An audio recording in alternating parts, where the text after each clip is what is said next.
Today, we're giving our honest review on 6 Nusa Penida's top spots, what's worth checking out or not, and tips to make your trip awesome.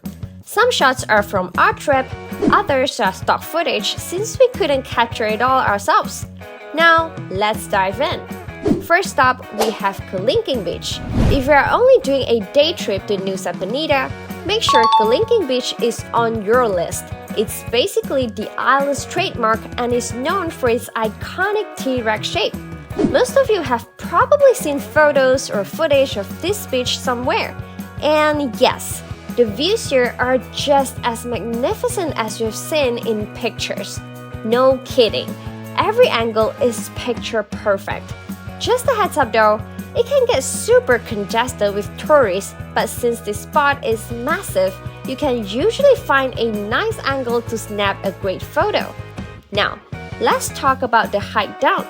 First off, the entire trail has no shade, so you'll be hiking directly under the sun. While the trail may seem short and easy, don't be fooled. The second half gets really steep, narrow, and honestly a bit dangerous. One thing that makes this hike different is that when we typically hike a mountain, we start with an uphill climb. But since we're hiking down to a beach, we start off with a downhill hike, which can be tricky. It makes you feel easy at first, but climbing back up is when the real challenge begins, especially in the heat, which definitely makes everything 10 times harder. Make sure to bring plenty of water and save enough for the return hike. Also, wear the right shoes, put on plenty of sunscreen, and keep your belongings secure in your bag. If something falls off the cliff, it's gonna be tough to get it back. Now, is the hike worth it? We'd say it's a great adventure. But if you're mainly after those stunning photos, you don't necessarily need to hike all the way down. You can only see the T-Rex shape from the top anyway. When you reach the bottom, you'll just see a cave and a huge wall. However, we do recommend taking the first half of the hike if you're looking to capture those nice shots in less crowded spots. And by the way, Kalinking Beach is not safe for swimming. There have actually been many accidents here due to the unpredictable waves, so even if you're a pro swimmer, we wouldn't recommend taking the risk. Next up, we have Broken Beach and Angel's Billabong.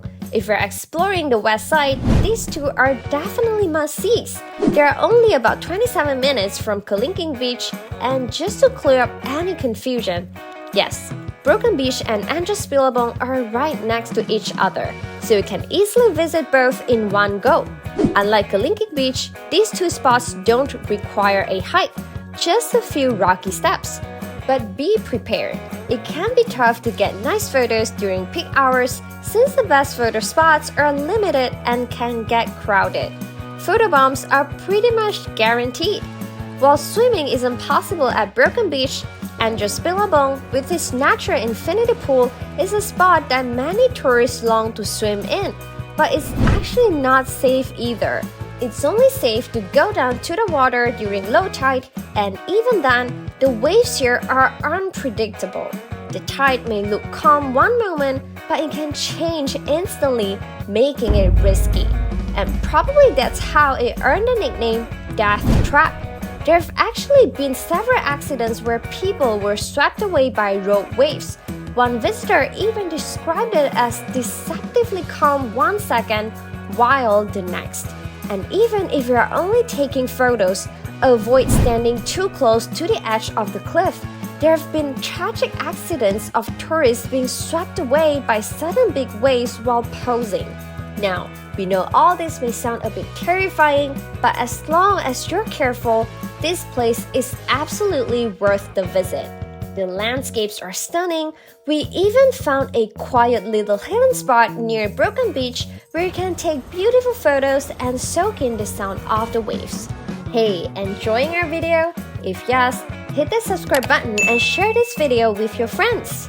Coming in at number 3, we have Diamond Beach. Diamond Beach is located on the east side of Nusa Penida, which is a bit far if you're only on a one-day tour.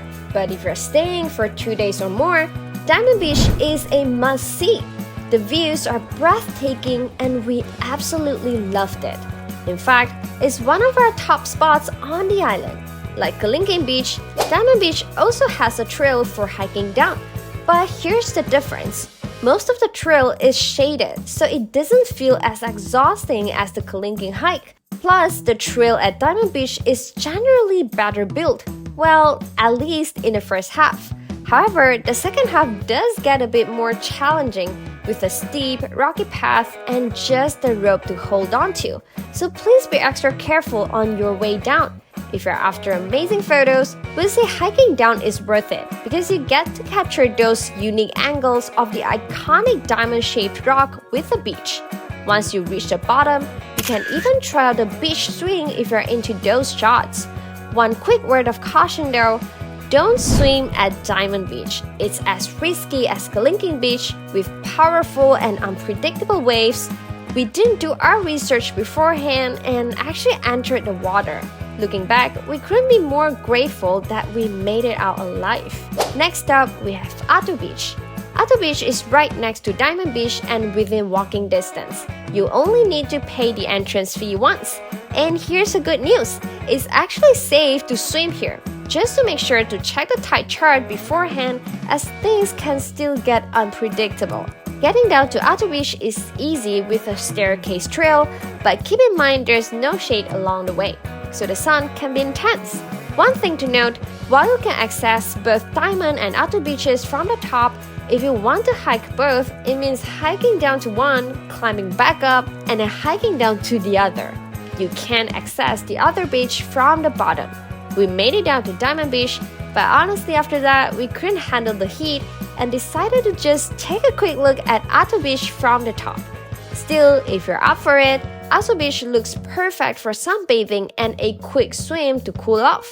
And finally, the last spot we visited was Teletubbies Hill. We were really excited to check out Teletubbies Hill after seeing all those gorgeous photos online. They made it look so dreamy and we thought it would be an amazing spot. But to be completely honest, when we actually got there, we felt a bit let down to the point where we double-checked if we've come to the right place. In our opinion, the place felt kind of meh. It's basically just some rolling hills covered in grass without much else to offer in terms of views or unique features. Of course, this is just our take and it might be controversial since we know plenty of people love it. So if you're curious, definitely check out what others are saying. But in our opinion, unless you have loads of time to explore the island or you're looking for a change of scenery, we'd say it's probably one you can skip. It just doesn't seem worth a trip otherwise. But hey, that's just our 2 cents. And that's a wrap for our video today. If you love our content, make sure to subscribe to our channel now. If you're planning to visit Nusa Penida, check out the next video here for the 6 things you should know before your visit. And for more amazing country facts, check out the video at the top right corner. See ya!